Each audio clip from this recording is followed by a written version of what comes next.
Este es el cuento de las 3 debilidades: celestial, oscurecido.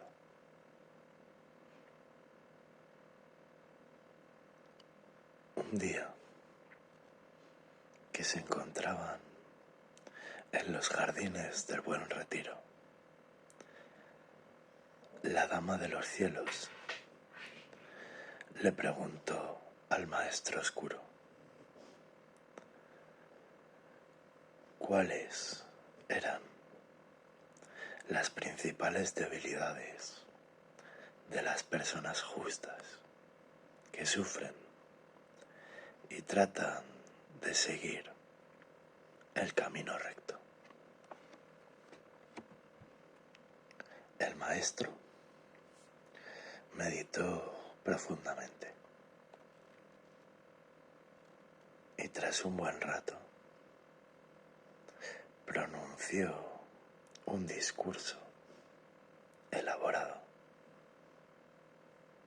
acerca de las 3 debilidades.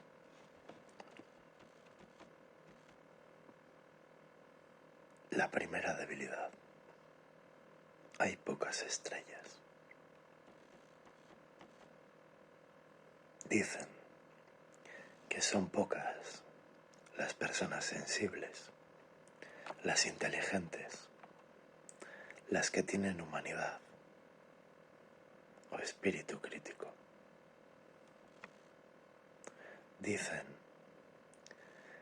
que pocos se preocupan por el bien común, por los más débiles o por la naturaleza.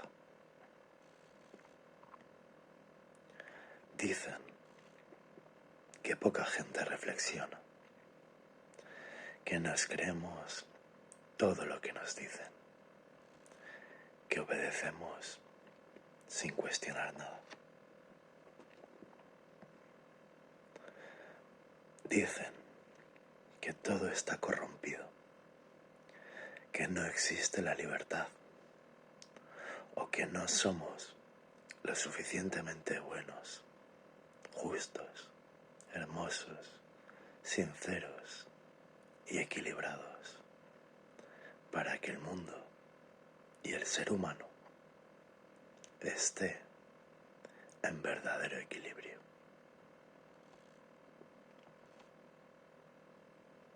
Pero si miras al cielo, verás que solo son necesarias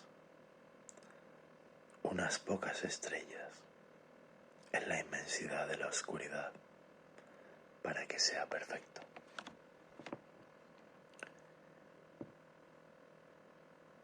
Y si pudiéramos afinar nuestra vista hasta más allá,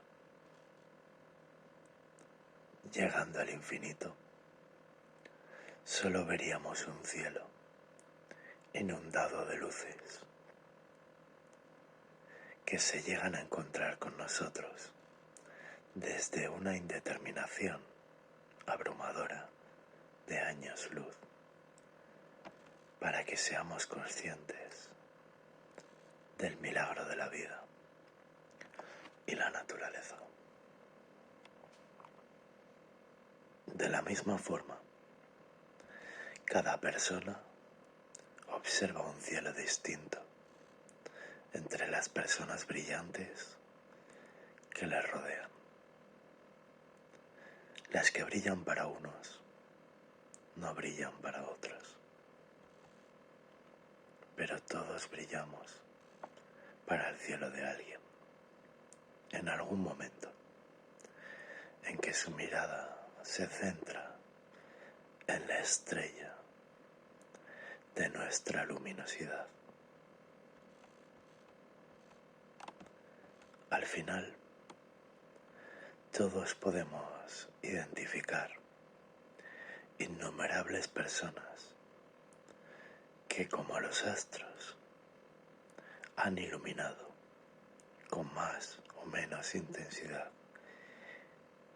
y desde más o menos cerca la inmensidad insondable del firmamento que consagra nuestras vidas.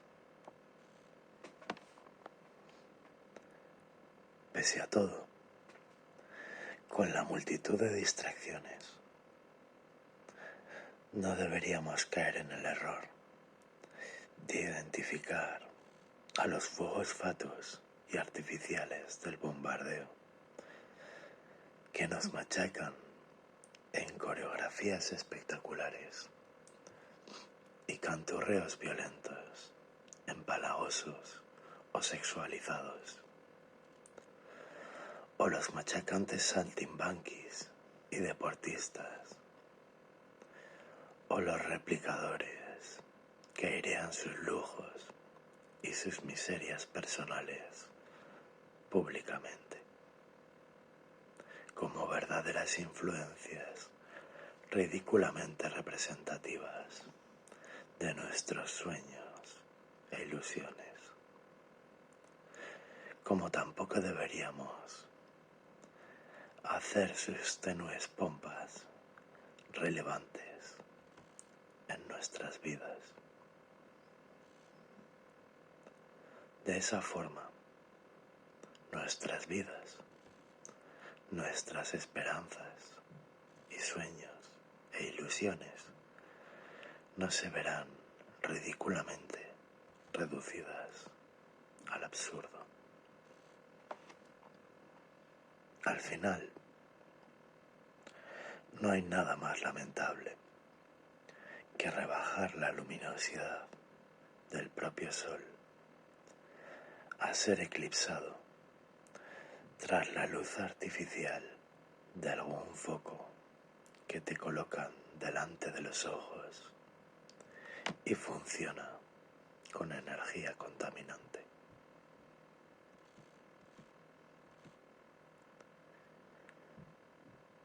La segunda debilidad es la desmoralización.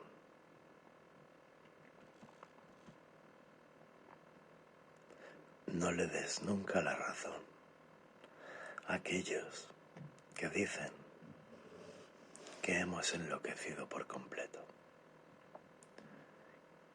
que no tenemos el control, que nos merecemos extinguir y que nadie puede hacer nada para evitarlo. Aquellos que afirman que no tenemos voz, que no tenemos voluntad y que estamos ciegos, mudos y sordos. Tantos son los que aseveran que cuesta encontrar personas que merezcan la pena, que somos como el ganado y que nuestro destino es vivir el sacrificio y morir en sacrificio. Están las personas que opinan que nada importa, que digas lo que digas o que hagas lo que hagas, nadie puede cambiar nada, que nadie llegará a conocer la verdad y los hechos, y que es imposible ponernos de acuerdo. Como decía Lao Tse, el que no sabe que el sol saldrá por la mañana no puede encontrar el descanso por la noche. Por eso es necesario conocer la naturaleza, comprender el infinito y tener perspectiva sobre lo absoluto y el desarrollo pleno, en que en ocasiones se sucede la luz y la bondad y otras veces ellas se afirman desarrollándose a través de la oscuridad y lo perverso, como una dualidad unitaria, que es la extensidad de la perfección de la existencia. El no ser es relativo. Esto no es un poema, por ejemplo. Mientras que el ser siempre es absoluto. La existencia siempre ha sucedido desde la energía primigenia que no se crea ni se destruye, de la que va brotando la vida, la bondad, la belleza, la verdad, la justicia, el amor o el equilibrio, como universales absolutos que se pueden destruir en sus formas aparentes, pero solo se transforman en la realidad de su fondo, hacia más diversidad y mayor complejidad, hacia una mayor cantidad y una mejor cualidad, a partir de una constante infinita que lo genera todo. La tercera debilidad, el autismo zen. Muchos son los que dicen que vivimos en Matrix, que tenemos que vibrar con más intensidad, en una frecuencia superior, y trascender en un plano más elevado.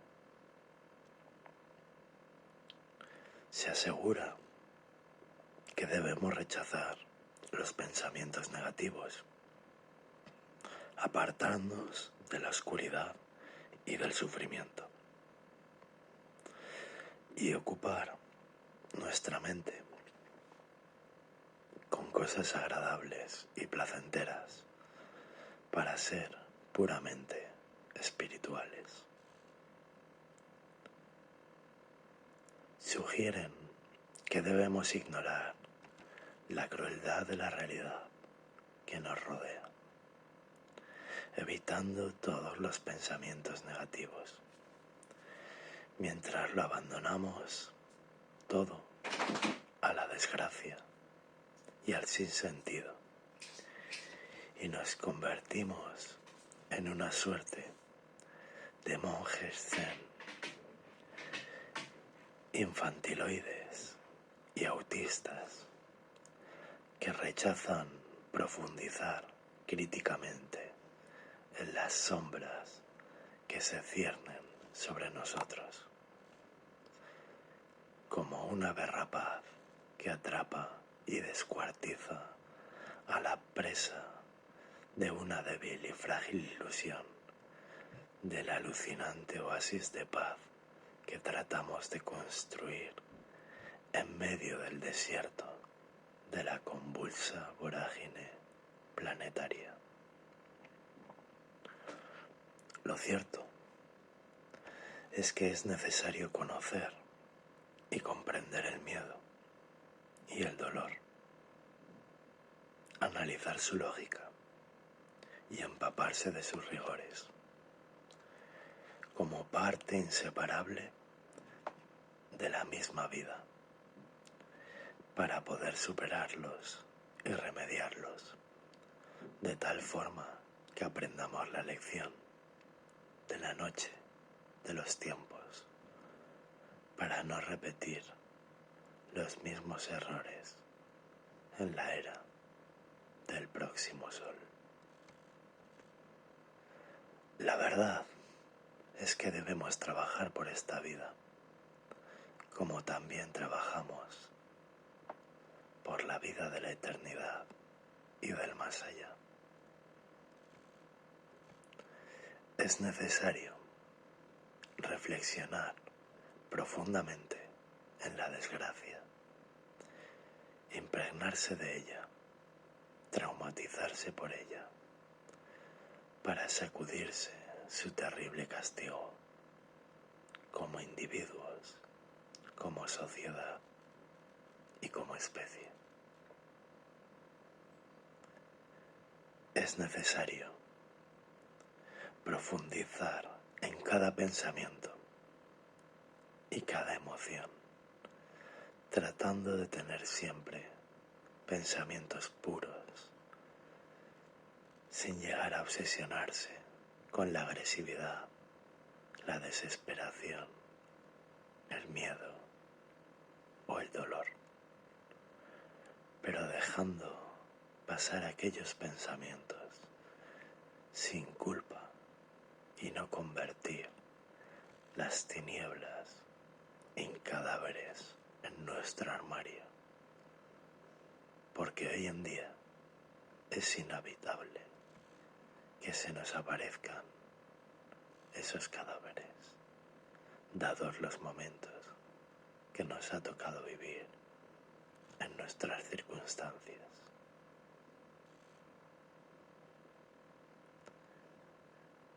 De lo contrario, puede ser que aquellos cadáveres, tarde o temprano, desborden el armario y se apoderen de toda nuestra casa y nos veamos irremediablemente atormentados por su omnipresencia, mientras los tratamos de evitar compulsivamente en una delicada burbuja muy precaria por la que permea irremisiblemente su hedor y su horrible cuadro, que nos perseguirá desde el subconsciente hasta arrasar con todo nuestro pensamiento racional. Sin más, os debo una eternidad de gracias por estar ahí. Un abrazo.